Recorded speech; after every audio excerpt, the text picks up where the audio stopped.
quality of this video is weird or not, but when you get this, you'll probably see some fuzzy things.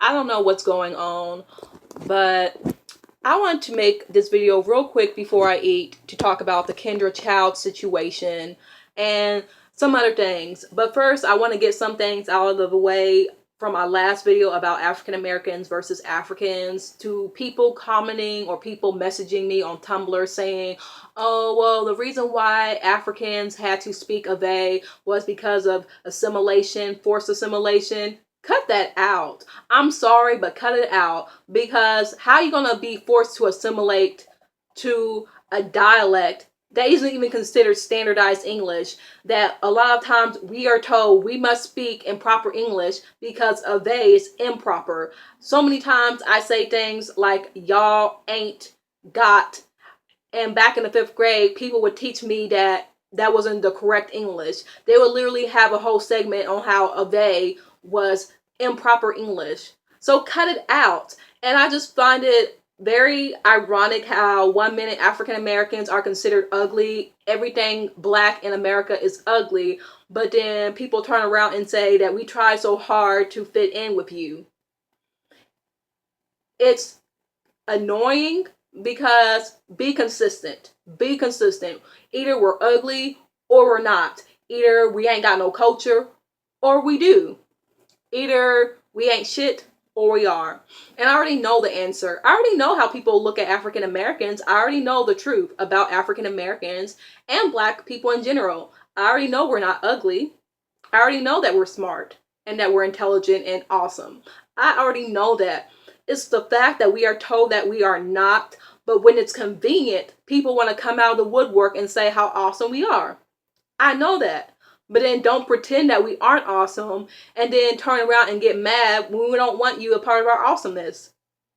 You know, and this isn't just something that affects white Americans or white people in general, but it affects black people who are around the world that look at African Americans in disdain, but then want to come out and say how they think highly of us, because apparently you think so highly of us that you had to assimilate to be one of us. That's so funny, because 1 minute we're not good enough, we're not real Africans, and then the next minute you want to assimilate to us because a few kids in elementary school made fun of you. And I'm sorry, but I just don't buy it. I don't buy that you think that African Americans are just these great, wonderful people that you guys just had to fit in, even though some of us made fun of you. Like, I don't buy it. I feel like you felt that you had to assimilate with us because we were black, and that you felt forced to against your own will. And then when we didn't really accept you, then you felt like, well, damn, not even these niggers accept me, so what else can I do? I feel like it was begrudgingly that you try to fit in with us. I really do. And I know, because I was in that same situation. When I was in elementary school, there was times where I wanted to fit in with the white kids, and you know, they wouldn't let me in, so I thought, you know, might as well talk to the black kids. You know, I don't really care to get to know them, but hey, you know, I can try it out to see if they're so bad or not. And when they rejected me, I thought, oh, well, no wonder I think they're bad, because I felt like when they rejected me and talked to me in a certain way, I felt like that reinforced my own anti-black stereotypes. And I think that's what happened with a lot of you guys. And it's okay, but just admit it. Just admit it. But back to the Kendra Child situation, because I was going to talk about it. A woman who was 19 was shot and killed, sorry. Well, actually, that is kind of proper English how I said it, because I basically said in like the word in. And sometimes, you know, with a they, we pronounce and like in, the letter N. So anyway, a young woman was shot and killed because of a man. And this was the day before her 20th birthday.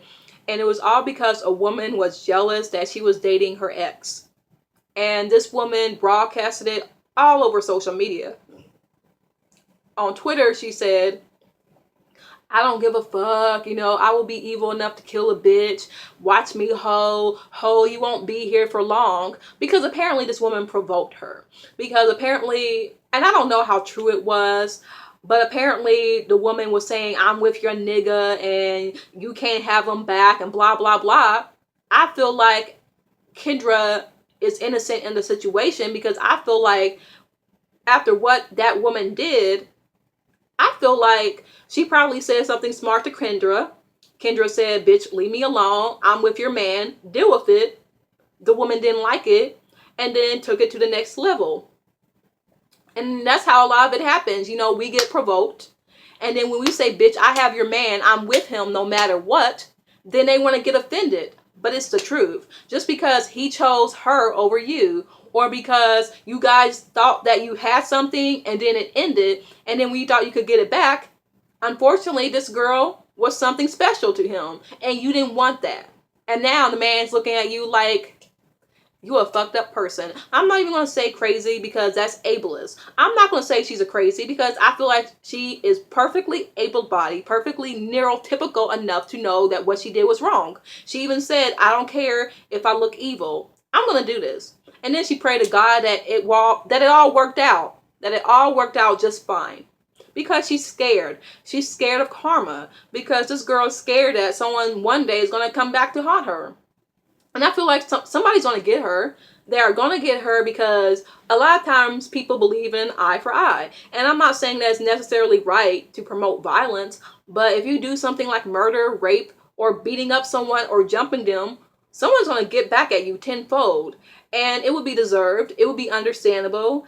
And people need to realize that when you do things like that, when you think you can get away with something, you won't. Maybe the law won't take it into their hands. Maybe the police won't even put you in jail. Maybe she won't get justice from the law, but one way or another, someone will probably get you. Someone will. If they don't put you in jail, someone will probably get you. And that's really sad. Because I feel like if you don't want anything bad happening to you, don't do bad things. And I'm not talking about being petty or being mean or just sometimes saying horrible things about others. I'm talking about things like murder, rape, beating someone, or maiming them, things like that. Because we've all done things that we weren't proud of, or we've done things that were bad, but not to the extent of harming someone. And seeing all these people making excuses for this girl just reeks of colorism. Because I watched Lovely T's video last night, and Lovely T was saying how the woman was crying for help and no one was listening, and now a young woman is dead. First of all, you're using the same narrative as how people look at white terrorists and killers who shoot up whole schools and say, well, this person was bullied and they were crying for help and now 200 people are dead. And I feel like it's the same thing because this woman is a damn murderer. She wasn't crying for help. And to blame this on the angry black woman stereotype, no one saw her as an angry black woman. What they were thinking was, ha ha ha, you know, this crazy girlfriend thing is so sexy. You know, she would beat a bitch. Oh, she would beat a bitch up over her ex or nigga or something like that. And, you know, they ignored it because they didn't care. They wanted to see a fight. You know, you see world star hip hop fight videos all the time. And that's why they ignored it. You know, they felt like, oh, she's harmless. They probably thought she was a harmless light-skinned woman. Probably. I don't know. I'm not going to sit there and, like, you know, judge the whole story of her.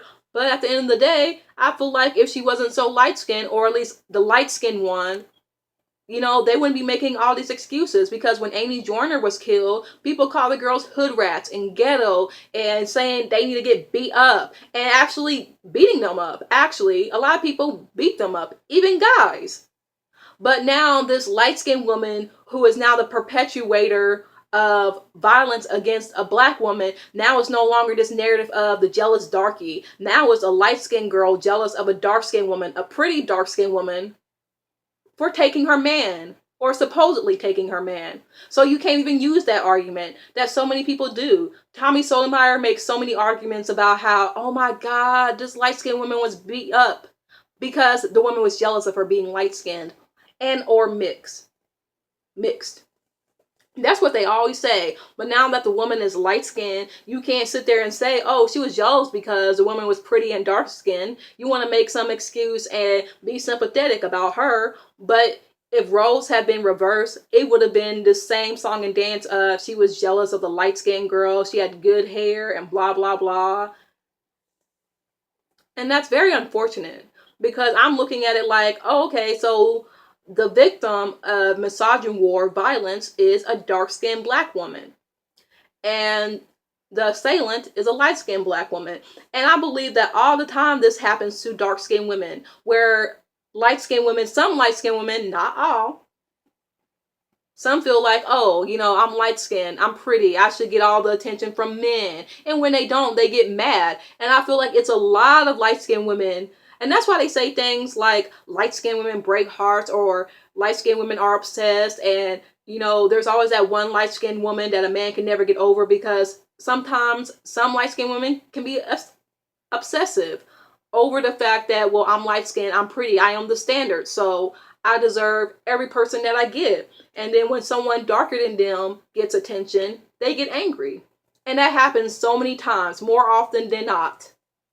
So it's very tragic all around.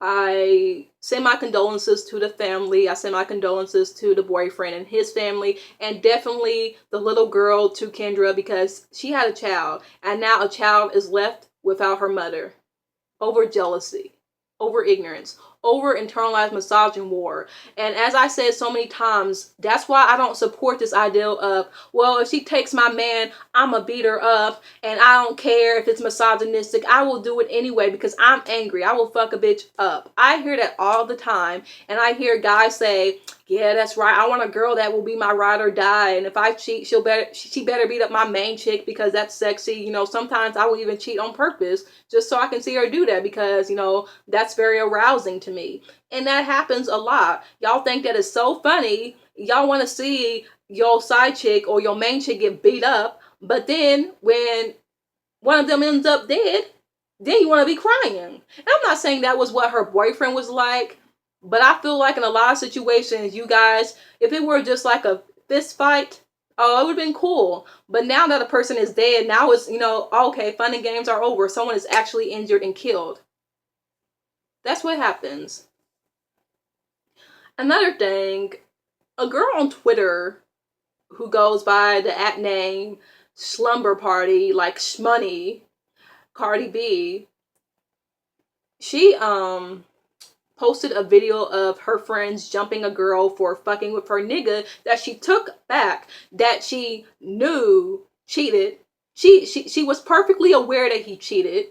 He told her it was a mistake. She even posted a video of her chilling with him in his car the day that she had posted the fight video, like it's all good and that I'm still with him. Knew that she was wrong. She knew she was wrong. She knew she had internalized misogyny. She just didn't care. Like, there are people who know they are bigots, but they just don't care because it makes them feel better about themselves. They want to be elevated in status. She knew perfectly well what she was doing, a little 16-year-old girl. And people went in on her. People were reporting her. People found her school. And she ended up getting suspended. The bitch got suspended, and I am glad. She's suspended from Twitter. By that, when I say suspended, she was suspended from Twitter, and she'll probably get suspended from school because people said that they were contacting the school and calling and say, do you know that there's a girl posting fight videos of her jumping a student? Do you know that?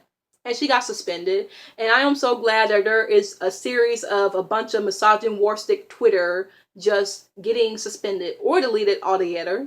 Because this girl is a non-black Latinx claiming that, oh, she's 1/4 black. I doubt she is, because she follows another girl that claims she's multiracial, but basically say all these European ethnicities. But like I said, this girl,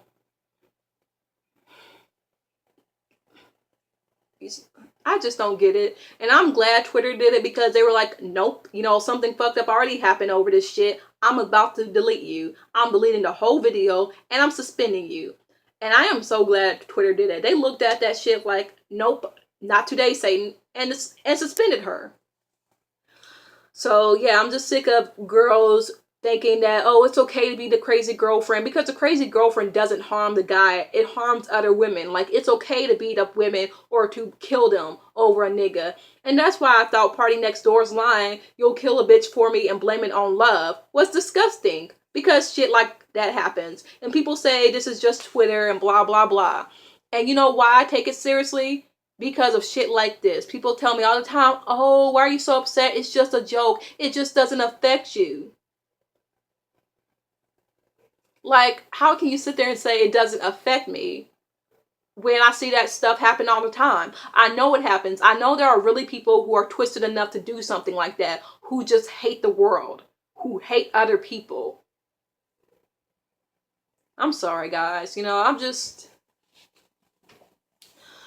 so over it. I'm just over everything. I'm just so sick of people just talking down to me. And Jesus, I'm about to go because I need to eat. But I'll be back later.